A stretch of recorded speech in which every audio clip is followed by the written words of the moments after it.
Sous la conduite du directeur général de l'Agence congolaise des grands travaux, maître d'ouvrage délégué du ministère des ITPR sur ce projet, le vice-premier ministre et ministre en charge des travaux publics a effectué le vendredi 5 février une visite d'évaluation des travaux de construction et de modernisation des 145 km de la route Kasumbalesa-Mokambo-Sakania. Au point kilométrique 0, Willy Ngopos reçoit les explications sur le tracé avant de s'engager sur cette route. Il est émerveillé par l'ouverture d'emprise pratiquée par la firme CCECC que finance le concessionnaire Jayou pour ses travaux.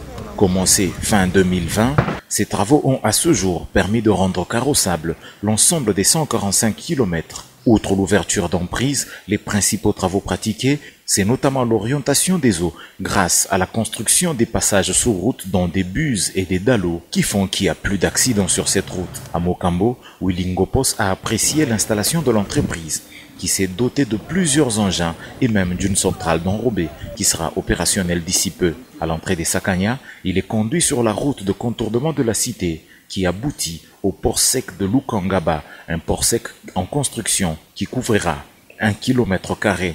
Ici, le satisfecit du ministre. Lorsque nous avons accepté ce projet, nous ne pensions pas qu'on allait arriver tout de suite à des résultats comme ça.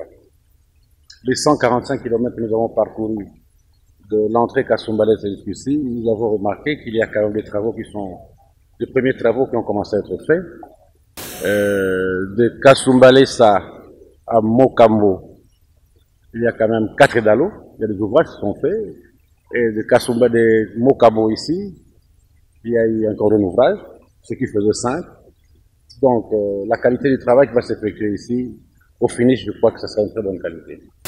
J'étais aussi satisfait au niveau de la base vie avant Mokambo, lorsque le concessionnaire nous a appris qu'il comptait rendre cette route sans autres infrastructures sociales, évidemment, au plus tard, à la fin de cette année.